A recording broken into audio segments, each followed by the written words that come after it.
Morning everyone, how are you all? Hope all of you are doing good. Okay, so before starting the video, let me first thank all of you for those who have reached me out and actually appreciate it for what I have explained you so far. So there I have been getting like calls and messages from parents, students, my near and dear ones, families, friends, of course, and everyone have congratulated me on what I have done and actually appreciated. And trust me, motivation and appreciation is something which everyone need, even we teachers do need, and I really thank every one of you for doing so. And let's start what we are going to do today. So today this video is actually we can say a two-in-one video. Why I am saying it as a two-in-one video? Because I will be teaching you the topic light from science. Okay, so this topic light, this is actually needed from class 6 onwards up to class 10 in different phases. So we will get light in class 6, we'll get in class 7, probably we will not get much of it in class 8 and 9, but again in class 10 we will get a detailed explanation. Alright, so I will be making or teaching you the topic light in, I think, most probably 2 or 3 segments. Okay, so in the first segment we will be completing all the basic theoretical part. Alright, I will try my best to explain you everything, almost everything in the easiest possible language. Alright, so let's begin. Okay, so first, what do you understand by the word light? Light mane ki, pohor mane ki. Okay, so light means a form of energy. Light is a form of energy which helps us to see. Light, পোহৰ এনেকুৱা এটা ধৰণৰ energy হয় যিটোৱে আমাক বস্তু এটা চাবলৈ সহায় কৰে। ঠিক আছে, আমি এতিয়া মই এই ৰুমটোত বহি আছোঁ, মই কেমেৰা স্ক্ৰীনখন চাইছোঁ, স্ক্ৰীনখনত মই মোৰ নিজৰ প্ৰতিবিম্বটো দেখিছোঁ। আই এম চিং my own reflection, right, in the camera, or I am reading a page, I am able to see the objects. How does our eye see the object? It is because light from the surroundings, from the source of light, it can be a tube light, it can be any source of light, it falls on our eyes and helps us to perceive the object, right? So that is how light enables us to see, and therefore light is also called a form of energy. Okay, now we know that our body is made up of different cells. All of you know, আমি জানো আমাৰ বডিটোত বহুত ধৰণৰ সৰু সৰু কিছুমান ক্ষুদ্ৰ cell বুলি কোৱা বস্তু আছে যিবোৰে আমাৰ বডিটো ফৰ্ম কৰিছে, ৰাইট? ঠিক তেনেকৈ লাইটো এনেকুৱা এটা সোৰ্স অফ এনাৰ্জি য'ত বা এটা বস্তু হয় য'ত তোমাৰ সৰু সৰু কিছুমান পাৰ্টিকলছ থাকে, ৰাইট? সেই পাৰ্টিকলছবোৰক কি বুলি কয়? Those particles are known as photons. Okay, light is composed of unstable particles and these particles are known as photons. Now why they are called unstable particles? Ete ami jano je surya, the sun, is very far away from us, but that very long distance is covered only in few minutes by light. সূৰ্য আমাৰ পৰা পৃথিৱীৰ পৰা বহুত দূৰত আছে, কিন্তু সেই পোহৰটো পৃথিৱীৰ পৰা তোমাৰ হেৰি এইটো কি বুলি কয়, পৃথিৱীৰ পৰা সূৰ্যটো বহুত দূৰত আছে, কিন্তু সূৰ্যৰ পৰা যিটো পোহৰ আহে সেইটো পৃথিৱী পাওঁতে খুব কম সময় লাগে, হয়নে? কিয় ইমান কম সময় লাগে? সেই কম সময় কিয় লাগে? কাৰণ যিটো তোমাৰ লাইট আছে, লাইটত কিছুমান আনষ্টেবল পাৰ্টিকলছ থাকে, সেইবোৰক কয় ফটোনছ, আৰু সেইবোৰ কণ্টিনিউৱাছলি মুভ কৰি থাকে। অলৰাইট, দে কণ্টিনিউৱাছলি মুভ, আৰু যেতিয়া সিহঁতে মুভ কৰি থাকে তেতিয়া সিহঁতে ইটোৰ এনাৰ্জি সিটোক লগে লগে পাছ অন কৰি দিয়ে। They pass on their energy, unstable energy, from one to another, causing them to move at a very fast speed. Okay, therefore light is composed of unstable particles called photons, and therefore light travels very fast. Okay, I think all of you understood this. Next comes one main topic that is related to light, that is called reflection. Acha, what is reflection? Ball eta tumi lola, wall ole doliyai dila, ki hoy tetia? Ball to ghuri ahe, হয়নে নহয়? বলটো ঘূৰি আহে, তেতিয়া খুন্দা খাই ঘূৰি আহে in the same way when we project light from any source, it can be a torch light, it can be a tube light, it can be a bulb, it can be sun, it can be any source, right? Whenever we project a ray or a beam of light towards any object, যেতিয়া আমি torch এটা মাৰি দিওঁ বা তুমি light এটা জ্বলাই দিয়া, সি গৈ পেলাই ৱালখনত ধৰা খুন্দা খালেগৈ, ৱালখনত খুন্দা খাই পেলাই অলপ এমাউণ্ট অফ লাইট ৱালখনে এবজৰ্ব কৰি লয় আৰু বাকীখিনি এমাউণ্ট অফ লাইট ঘূৰি আহে সদায়, য'ৰ পৰা ওলাইছে সেইফাললৈ ঘূৰি আহে. দেৰ is always some amount of light being absorbed by the object to where the light is being projected, and always some amount of light which is bouncing back and coming from where it is being sent, right? This bouncing back of light is known as what? Reflection. Okay, this bouncing back of light is known as what? Reflection. Okay, বুজি পালা?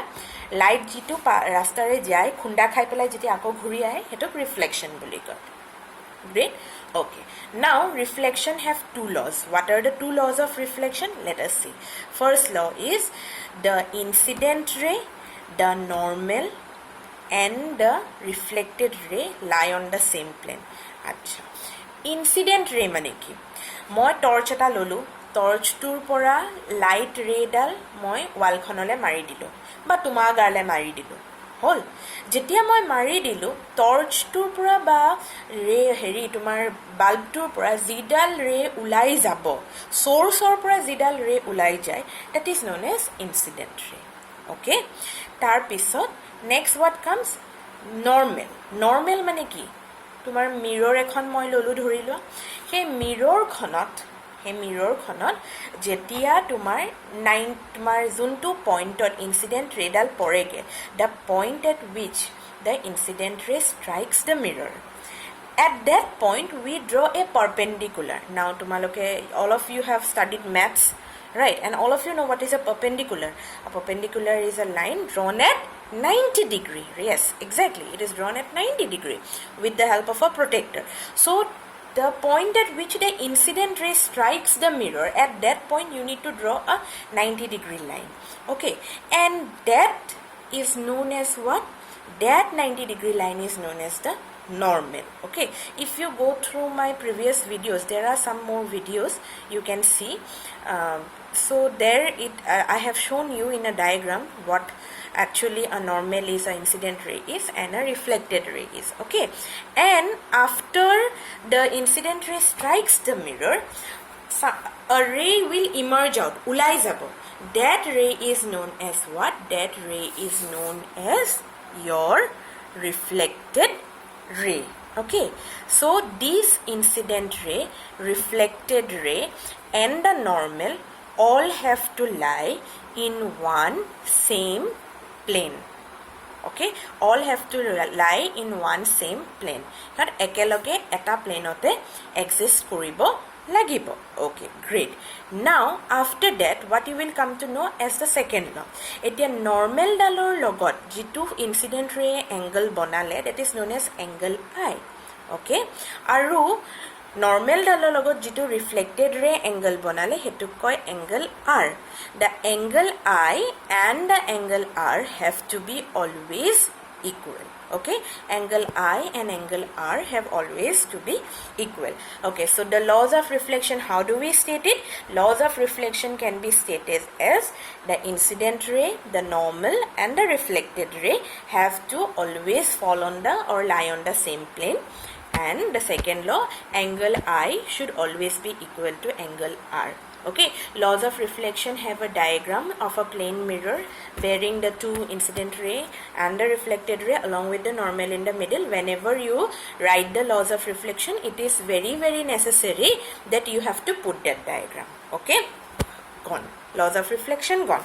Now next what you have to learn is that you have to learn about medium. Acha, medium mane ki? Medium mane hoise je light etia ami room etat moi bohi asu, moi ukha lobo parisu kyo? Because the medium is air, right? Light ধৰা য'ত আমি যেটো বাতাবৰণত থাকো, light pass কৰিছে এটা ৰুমৰ মাজেদি, medium air. Light পানীৰ মাজেদি পাস কৰিছে, মিডিয়াম ৱাটাৰ. লাইট তোমাৰ গ্লাছ স্লেব এখনৰ মাজেদি পাছ কৰিছে মিডিয়াম হৈছে গ্লাছ স্লেব সো যিটো বস্তুৰ মাজেদি এটা লাইট ৰে পাৰ হয় সেই বস্তুটোক কয় তোমাৰ মিডিয়াম ওকে মিডিয়াম মানে বুজিলা এতিয়া নেক্সট তোমালোকে বুজিব লাগিব টাইপস অফ অবজেক্ট আচ্ছা টাইপস অফ অবজেক্ট মানে কি অবজেক্ট কেনেকুৱা ধৰণৰ থাকে ট্ৰান্সপেৰেন্ট ট্ৰান্সলুসেন্ট and opaque object acha what is a transparent object object that allows maximum amount of light to pass through it mirror ekhone di tumi light sampurna ar par hobo pare transparent object hol tar pisot translucent object mane ki jitue olop porimanor light absorb kore aro olop reflect hobole die jeneke dhara tel oil right olop dense hoy no bostu to hetu koy translucent medium aro opaque dhara কাঠৰ table এখন তুমি যদি কাঠৰ টেবুলখনৰ ওপৰত যদি লাইটটো দিয়া তো এইটো গুটেখিনি লাইট এবজৰ্ব কৰি লব right so that is known as an opaque medium okay so till here it's clear okay great now after that you have to understand what is lateral inversion আচ্ছা লেটাৰেল ইনভাৰ্সন মানে কি ঘৰত সবৰে মিৰৰ আছে আইনা আছে সন্মুখত মিৰৰৰ সন্মুখত থিয় হলা তোমালোক মিৰৰৰ সন্মুখত থিয় হলে কেনেকুৱা দেখি your left hand appears to be right and the right hand appears to be left and that phenomenon is always seen only in case of a what to say your plane mirror that we use at home the phenomena by which your right appears to be left and left appears to be right only in case of a plane mirror that is known as lateral inversion okay clear okay after that what you need to know is that what is an image mane ki acha image mane ki jetia eta object jetia jetia eta light source opora ami incident ray uliyai dilu incident ray mane tumalke ki janila etia incident ray ulal reflection hole reflection hol khunda khale ghuri ahila কেতিয়াও ৰে আমি মই তোমাক এডালৰ কথা কৈছো কিন্তু এটা light সোৰ্সৰ পৰা হাজাৰ হাজাৰ ৰে ওলাই millions and millions of rays comes out from a source of light so when these millions of rays encounter the reflection jetia hoy tar pisot ki hoy what happens after reflection when two or more reflected rays cross each other at a point দুডাল বা দুডালতকে বেছি reflected রে যেতিয়া ইটুৱে হিটু cross কৰে যিটো common পয়েন্টত দুডাল বা তাতকে বেছি ৰিফ্লেক্টেড ৰে ক্ৰস কৰে তাতে ফর্ম হয় ইমেজ তাতে কি ফর্ম হয় ইমেজ আমি যে সা এটা যে দেখো হেতু সাটো কেনেকে হয় it is nothing but N image okay এতিয়া তোমালোকে জানিব লাগিব নেক্সট spherical mirror কথা what is a spherical mirror the mirrors that are cut out from reflecting spheres glassor spheres জিবোৰৰ পৰা আমি ধৰা মিৰৰ কাটি উলিয়াব পাৰো তাকে spherical mirrors বুলি কোৱা হয় আচ্ছা বেসিক্যালি আমি দুখন মিৰৰৰ কথা পঢ়িম তোমালোকৰ মানে টেক্সচুৱেল নলেজ মতে এনে বহুত ধৰণৰ মিৰৰ থাকে আমি বৰ্তমান তোমালোকৰ টেক্সটৰ মতে as per your text requires we will just read about two mirrors that is a concave mirror and a convex mirror আচ্ছা what is a concave mirror spherical mirror খন এনেকুৱা টাইপৰ হ'ব এই যে ভিতৰৰ যেটো সাৰফেস হলে কেভ লাইক সাৰফেস যিখন মিৰৰৰ কেভ লাইক সাৰফেস টু ৰিফ্লেক্টিং সাৰফেস হিচাপে ব্যৱহাৰ কৰা হয় আৰু আউটাৰ সাৰফেস টু যেটো কালাৰ্ড সাৰফেস হিচাপে ব্যৱহাৰ কৰা হয় the surface the mirror in which the inner hollow surface is used as a reflecting surface and the outer surface is being colored that is known as a concave mirror okay and a mirror where the outer bulging surface is used as a reflecting surface but the inner surface bhitoror to colored surface hisabe byabohar kora hoy that is known as a convex mirror okay বুজি পালা এখিনলৈকে ঠিক আছে আচ্ছা এতিয়া আমি জানিব লাগিব যে এখন মিৰৰৰ কি তোমাৰ parts থাকে মই অলৰেডি আগৰ ভিডিও কিটাত মই বুজাইছো আছে এটো আমি সামাৰি হিচাপে পঢ়িছো একাৰণে তোমালোকে আগৰ ভিডিও কিটাও চাবা তাত তোমালোকে আৰু ভালকে বুজি পাবা কাৰণ তাত পিকচাৰছ হতে দেখুৱাই দিয়া আছে তথাপিও দুইটা ভিডিও ৰিলেট কৰি পঢ়িলে you will have a better understanding okay so a mirror has How many parts? Let me name you. First part is known as the center of curvature. Now we are cutting a spherical mirror from a sphere. So a sphere will always have a center, right? So that center of the sphere is known as the center of curvature for that spherical mirror. It can be for concave also, it can be for convex also. Okay, next comes your pole of the mirror. Mirror khonot ekhon dhora mirror, a mirror khonor jitu central point thakibo, ekdom tumi jitu center of curvature logot join kori dibo pariba, hetuke koi tumak pole buli koi thibo. Vertex edge ot thoka mirror khonor edge ot jitu central point thakibo, that is known as the pole of the mirror. Etia polar point to aru center of curvature point to tumi join korila. When you join the pole and the center of curvature, you will get what? You will get the principal axis of the mirror. Okay, that line is known as the principal axis of the mirror. And what is the most important point on the principal axis? He line dalot sabotke important point kuntu principal axis dalor accurate midpoint to hetuke koi tumar focus buli koa hoy. The main point, the central point on the principal axis is known as the focus of the mirror. Why is it known as focus? Because it is a point where the rays of light after reflection actually meet or have a tendency to meet. Acha, actually meet or have a tendency to meet mane ki hoise je concave mirror, in case of concave mirror khetrot ki hoy je tumar rays of light khini tumar actually he point to meet korege reflection hoar pasot. তুমি further পঢ়িবা তেতিয়া মই next ভিডিওত আৰু মই তোমাক ভালকে বুজাই দিম. Concave mirror ক্ষেত্ৰত মানে তোমাৰ maximum cases, not in all cases, there is maybe one or two case which is exceptional, but let us go through systematically.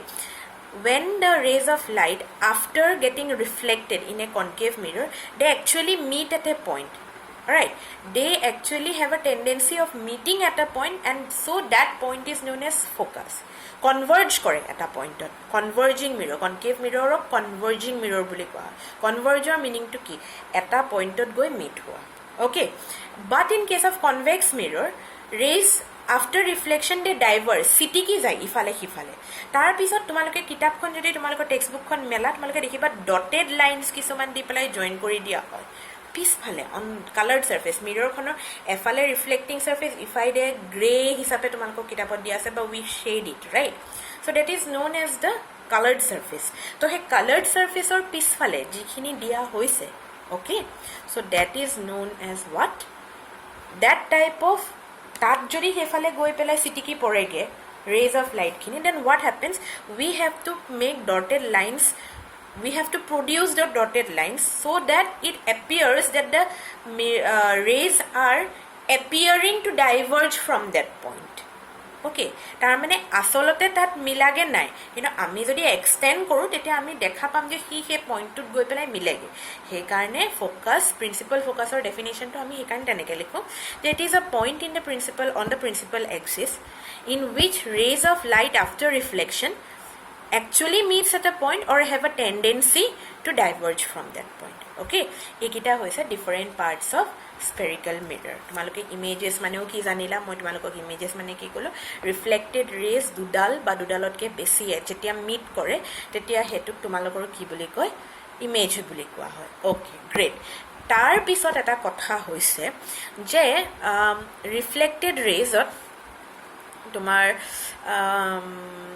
এনেকুৱা কথা কিছুমান আছে ইমেজত যে ইমেজ দুটা ধৰণৰ থাকে, এটা হৈছে ৰিয়েল ইমেজ, এটা হৈছে virtual image.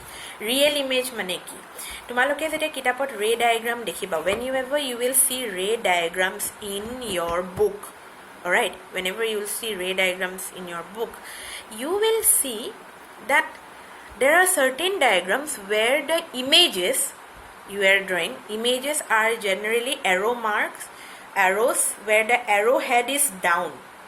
Okay, the arrowhead is down, that is an image. Maximum cases. And in some cases you will see arrow marks where the arrows are in dotted lines. Jetia dotted lines at thake hetuk koi virtual image aru jetia sidha straight ke thake hetuk koi real image, bookish language or mote. কিয় কয় ৰিয়েলটো কিয় আমি চিধাকৈ আকৌ ভাৰ্চুৱেলটো কিয় dotted দিওঁ আচ্ছা real image মানে হৈছে যিটো ইমেজ আমি একচুৱেলি দেখা পাওঁ which can be casted on the screen that is known as a real image যিটো সঁচাকৈ এক্সিষ্ট কৰে আৰু ভাৰ্চুৱেল ইমেজ হৈছে যিটো এক্সিষ্ট কৰা নাই কিন্তু আমি ভাবি লওঁ যে সেইটো এক্সিষ্ট কৰিছে বুলি that is known as a virtual image okay ঠিক আছে এইটো ভিডিঅ'ত ইমানখিনিয়ে হ'ব okay এইখিনি বস্তু তোমালোকে ভালকে ৰিভাইজ কৰা go through all these things every single point that I have mentioned in this video is very very important these are preliminary basics which students from class 6 onwards everyone should know okay if these basics are cleared then you will not have any difficulty in understanding the further parts okay so please go through पढ़ाई अच्छे से करो keep in touch with your books and be regular in your studies oh mise bujale bujilu hoi gola aru thoi diu ar nalage poribo no don't do that huh so I know you all are good children and you all will study so do keep in touch with me any problem all right so just get in touch with me so have a nice day bye bye